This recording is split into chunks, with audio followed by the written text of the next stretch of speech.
Pemirsa, tahukah Anda bahwa penelitian mengungkapkan selama ini Anda hanya menggunakan 10% saja dari kemampuan kerja otak?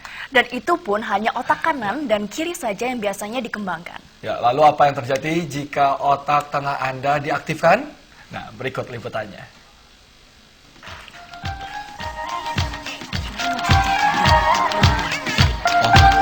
Lu bilang banget ya di tengah-tengah. Di sini. Oh ya, masa sih?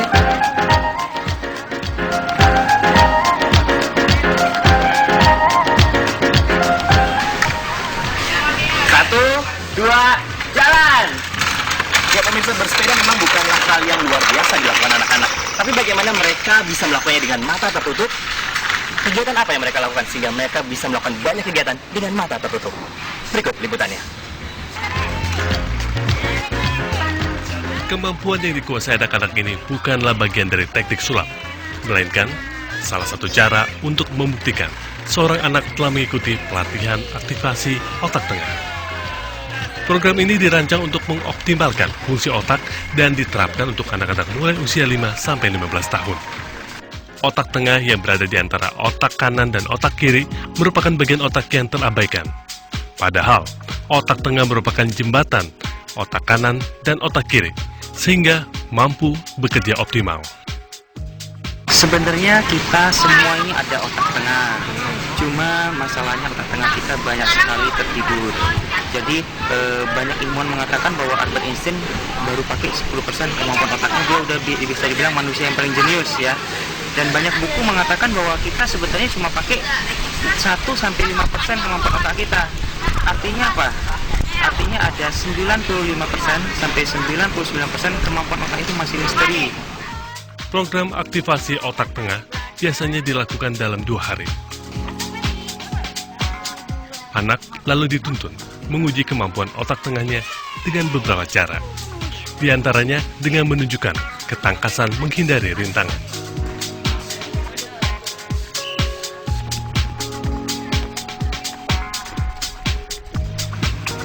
Mewarnai,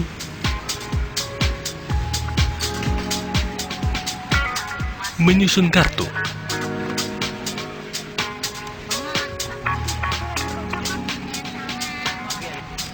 sampai membaca.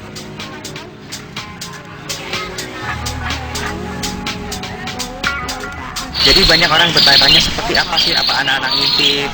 Jadi sebenarnya anak-anak walaupun mata mereka ditutup karena gelombang otak setelah otak tengah diaktifasi itu kuat sekali. Jadi ini seperti kelelawar.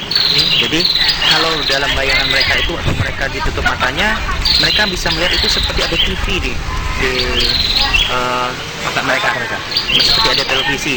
Kalau kuat sekali aktivasi ini, dia hasilnya kuat ya, dia TV-nya jelas sekali. Tapi kalau ada yang lemah, dia TV-nya seperti kabur-kabur. Mengaktifkan otak tengah diyakini akan memberi beberapa manfaat. Di antaranya, meningkatkan konsentrasi, meningkatkan daya ingat, merangsang kreativitas, membentuk karakter positif, membantu emosi lebih stabil.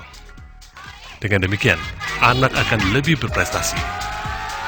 Jadi dia sebagai jembatan. Jadi kalau misalnya kita kenal sebagai otak kanan itu adalah otak yang berfungsi sebagai untuk musik, untuk yang berbau dengan seni. Terus sebagai otak yang sebelah kiri adalah berhubungan dengan eksakta. Nah, otak tengah itu adalah untuk menghubungkan atau mengintegrasikan seperti itu. Jadi kalau misalnya fungsi otak tengah itu sudah baik, otomatis juga akan mendukung ke arah kedua belah hemisfer itu. Sejak masuk ke Indonesia, aktivasi otak tengah yang telah dilakukan terhadap ratusan anak di Indonesia sejauh ini memberikan mereka kemampuan yang tidak dimiliki anak-anak pada umumnya. Pemirsa, kira-kira apa yang dirasakan atau dicium saat anak-anak ini meraba begitu benda yang mereka akan tebak, tapi tanpa mata terbuka mereka bisa tahu.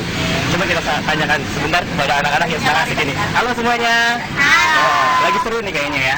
Iya. Ditanya sedikit ya, kira-kira apa sih yang dirasakan waktu mencium, meraba begitu sehingga tahu itu benda apa? Saya sendiri sih biasanya merasakan langsung. Misalnya warna hitam itu dari baunya berbeda sama yang warnanya merah maupun yang lainnya. Biasanya kayak gitu. Kalau kasar atau kalau diraba, kita terasa antara kasar dan halus. Apa yang dilihat waktu itu? Waktu matanya ditutup seperti ada bayang-bayang atau bagaimana? Coba kita lihat yang satu ini. Kalau kamu, menurut kamu apa yang kamu lihat waktu matanya ditutup? Cahaya. Cahaya. Cahaya seperti apa? Matahari. Matahari. Jadi ada suara, ada bayang-bayang atau bagaimana? Suara. Terus? Penciuman. Sama. Oke, kalau gitu pemirsa kita akan coba untuk tes dulu salah satu anak. Di sini ada bola. Boleh tutup matanya semuanya? Jadi pemirsa saya akan mencoba. Kira-kira mereka bisa tidak menebak bola apa yang akan saya masukkan ke dalam kotak ini. Oke, semuanya matanya ditutup. Kita lihat ya. Kira-kira bola apa yang akan saya ambil dan bisakah mereka menebaknya? Coba kita lihat. Sudah ditutup semuanya? Oke, sudah ditutup ya. Benar ya, ditutup ya. Ya. Siap ya? Siap. Tebak ya, apa ya? Kita lihat pemirsa, apakah mereka mampu menebak apa yang saya taruh di dalam kotak ini. Oke, sekarang matanya boleh dibuka. Kira-kira benda apa yang ada di dalam kotak ini? Rumput. Wah, ternyata tipuan saya berhasil mereka tebak. Ini karena aktivasi otak tengah mereka sudah berhasil diaktifasi sedemikian rupa sehingga mereka mampu menebak hal-hal tanpa perlu melihat secara langsung. Wah, ini kalau dimasukkan dalam metode pelajaran di sehari-hari begitu, kira-kira akan ada berapa banyak lagi anak Indonesia yang lebih pintar nantinya. Kita tunggu saja pemirsa.